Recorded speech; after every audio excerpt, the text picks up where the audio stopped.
ప్రశాంతంగా ఉన్న అక్క జీవితంలో ఒకరోజు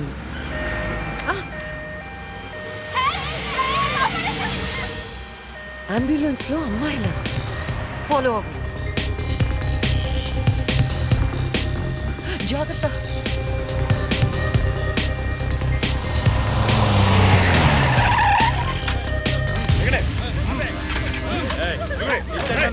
चलो जल्दी चलो चलो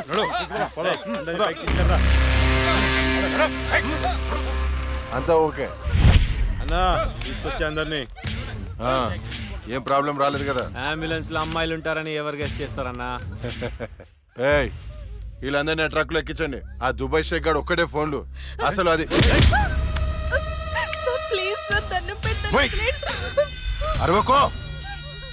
ఏంటే నువ్వు అరిస్తే రిప్లై ఇచ్చేవాడు ఇవ్వలేడు. ఇది నా ఏరియా. రేయ్ తీసుకెళ్ళండి రా అందరినీ. తీసుకెళ్ళండి తొందరగా.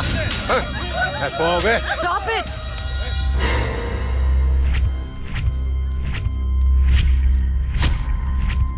ఇవ్వచ్చువే నువ్వు. అది తర్వాత. హాస్పిటల్ కి వెళ్లాల్సిన బండి ఇక్కడికి వచ్చింది ఏంటి? ఏంటి పాప క్లారిఫికేషన్ కావాలంట? రేయ్ ఇచ్చేయండి రా. అమ్మాయే కదా అని అలుసుగా చూస్తున్నారేమో. లక్ష్మి, జస్టిస్ లక్ష్మి ఆవేశపడి అటాక్లు చేశారో ఆక్సిజన్ ఆగిపోద్ది. Arrest him.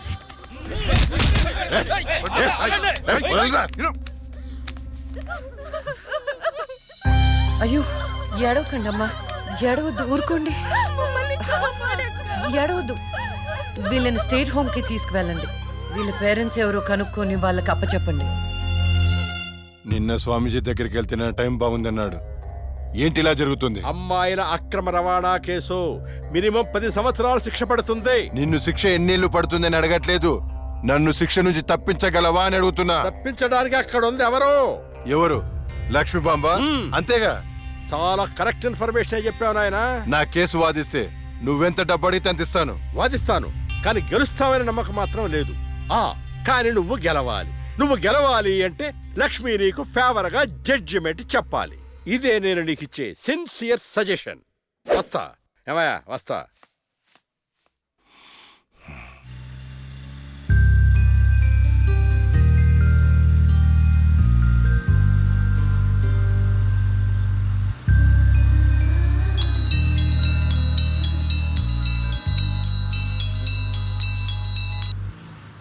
హలో, వైకుంఠాన్ని.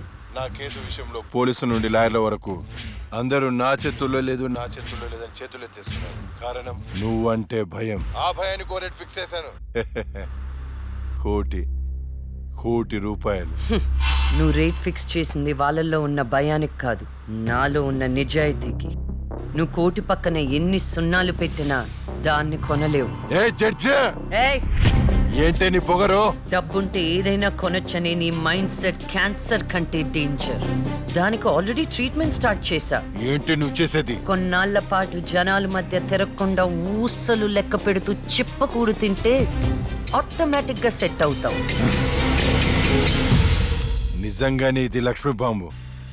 అక్క నువ్వు సూపరే. నిజమా? వాడిని బెదరగొట్టేశావు.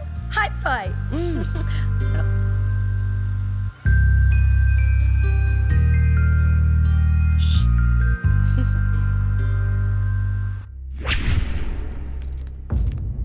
కంటిన్యూ. అంత మాత్రానికి నా క్లయింట్ని నేరస్తుడు అనడం భావ్యం కాదు. పట్టుబడిన 10 మంది అమ్మాయిలు ఇచ్చిన స్టేట్మెంటు ఆల్రెడీ మీకు సబ్మిట్ చేశాం.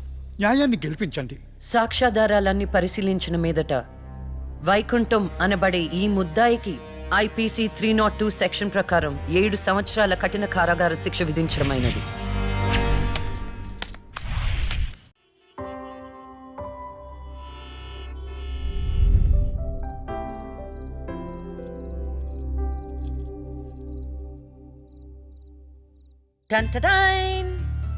భలే ఉన్నావు అక్క. ఏంటోనే భయం వేస్తుంది.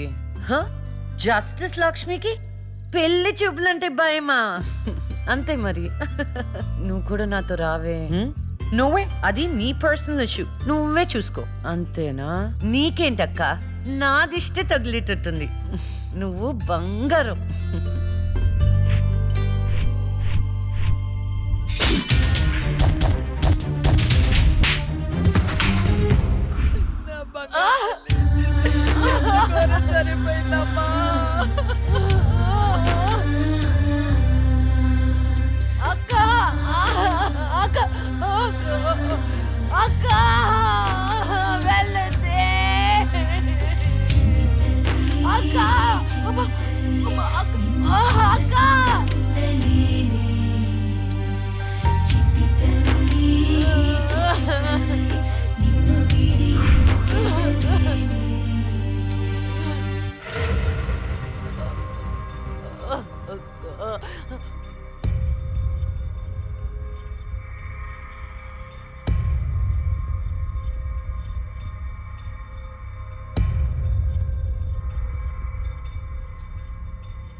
పురిటి నొప్పులు అనుభవించినంత సేపు నన్ను ఈ భూమి మీద ఉంచలేదు.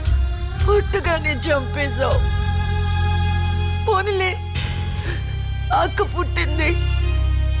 అమ్మ నాన్నకి ఒక్కగానొక్క కూతురు అనుకున్నా. వాళ్ళైనా ఆనందంగా ఉంటారని ఆశించాను. కానీ దాన్ని కూడా చంపేశావు.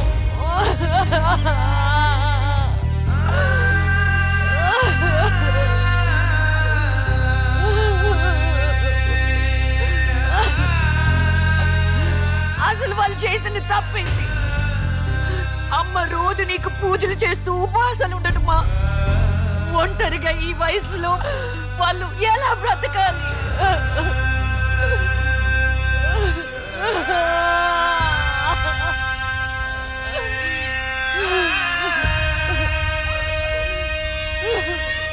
అక్కకు జరిగిన అన్యాయం చూసి తట్టుకోలేకపోయాను. పాపం ఆ దేవుడు కూడా చలించిపోయాడేమో. చిన్న వరం ఇచ్చాడు. అప్పుడప్పుడు అక్క శరీరంలోకి వెళ్ళే నేను శాశ్వతంగా తన శరీరంలో ఉండిపోయాను.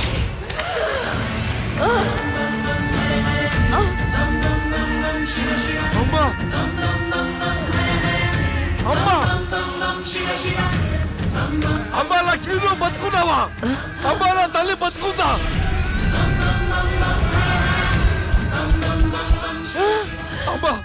అమ్మా మీకేం కాలేదు కదా? నాకేం కాలేదు, నువ్వు పదమ్మా. అదే నాకేం కాలేదు నా తల్లి. అమ్మా ఏం చెప్పొద్దురా అమ్మా, నువ్వేం చెప్పొద్దురా. అమ్మా అమ్మా మీకు విషయం చెప్పాలి నాన్న. కరుణించావా తండ్రి? అప్పుడే అక్క గురించి చెప్తామనుకున్నాను. అక్క ప్రాణాలతో ఉందనే ఆనందంలో మీరున్నారు. అందుకే చెప్పలేకపోయాను నాన్న. అమ్మా, మనకి కోర్టులు న్యాయాలు వద్దు. ఏ ఊరైనా వెళ్ళి ప్రశాంతంగా బతుకుతావమ్మా. అది కాదు నాన్న, నా మాట ఒకసారి వినండి. అమ్మా, నువ్వు బతుకున్నావని తెలిస్తే ఆ దుర్మార్గులు మళ్ళీ నిన్ను చంపేస్తారు. ఈసారి తట్టుకునే శక్తి నాకు లేదమ్మా.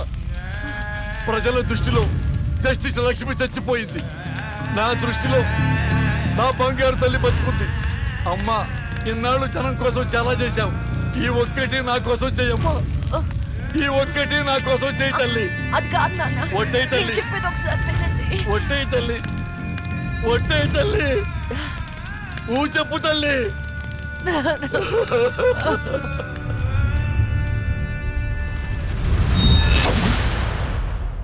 అమ్మా, నాన్న,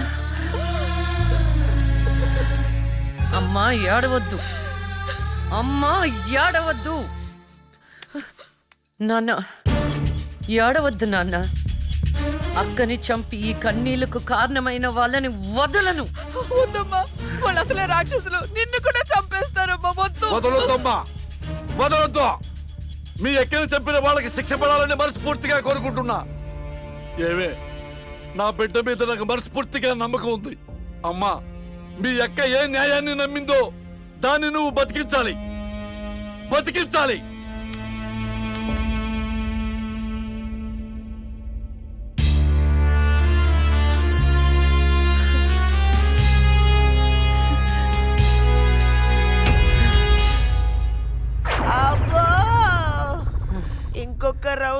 నేను చచ్చిపోతాను బావా. నా కోసం ఓర్చుకోరా. ఒరేయ్ ఓర్చుకోవడం ఏమిట్రా, ఫ్రెండ్స్ కోసం మందు బాటిలో 2-3 రౌండ్లు అయితే ఓకేరా, ఇది పోలీస్ స్టేషన్ రా. అబ్బో అబ్బా అబ్బా.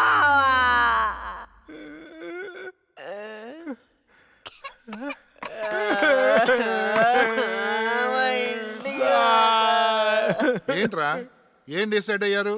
ఎప్పటికైనా నిజం చెప్తారా? గ్రాచారం గిటార్ వాయిస్తే ఎదుటోడు చెప్పింది ఏమి వినిపించినట్టు అంతేనయ్యా. నిన్నటి నుంచి మేము నిజమే చెప్తున్నాం సార్. ఈడు పెన్నుకి పై చెక్కుపోయి జరగబోయేది ముందే రాశాడయ్యా, మా తప్పేం లేదయ్యా. నిజమే? ఆ, ఆ 2 హత్య కేసులు మేము ఎలా ఇన్వెస్టిగేట్ చేయబోతున్నాం, హంతకుల్ని ఎలా పట్టుకోబోతున్నాం రాసి చెప్పండి రా. చెప్పండి రా. ఓకే సార్ చెప్తాను. ఓపెన్ చేస్తే ఒక 10 పోలీస్ జీపులు జూమ్ జూమ్ జిమ్ జిమ్ జిమ్ అని ఆ మర్డర్ జరిగిన చోట ఆగాయి సార్. అందులోంచి 20 కుక్కలు టపటపా దిగాయి సార్. దూరంగా హంతకుడి కాలిముద్రలు కనిపించాయి. ఆ కాలిముద్రలను వెంటాడుతూ ఆ కుక్కలు వెనకాల పరిగెట్టాయి సార్. రైట్, ఆపండి రా. పవర్ఫుల్ ఆఫీసర్ ఇక్కడ ఉండగా కుక్కలతో ఇన్వెస్టిగేట్ చేయిస్తారా? మరి నేనేం చెయ్యాలి? వెయిట్ సార్, మీరు సూపర్ సార్. కాకపోతే మీరు కుక్కలాగా వావ్ అని అరవగలరా? కుక్కలాగా మీరు అని వాసన చూడగలరా? కుక్కలాగా మీరు చుట్టూ పోయించగలరా? చెప్పండి సార్, చెప్పండి సార్. అబ్బా.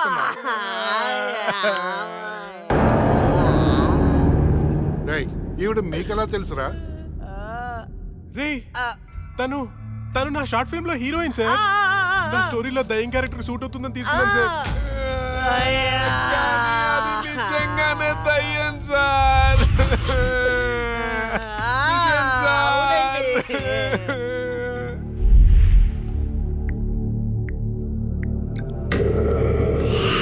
హలో. నేను నాగరాజు మాట్లాడుతున్నాను. చెప్పు నాగరాజు. నేను చెప్పేది విను. లక్ష్మి నిజంగానే దయ్యంగా మారింది. ఏంటి నువ్వు చెప్పేది? ఇప్పుడే వాళ్ళ కజిన్స్ ఇంటర్గేట్ చేస్తే అర్థమైంది. దీనికి అంతటికి కారణం ఆ లక్ష్మియా? ఎందుకైనా మంచిది, జాగ్రత్త.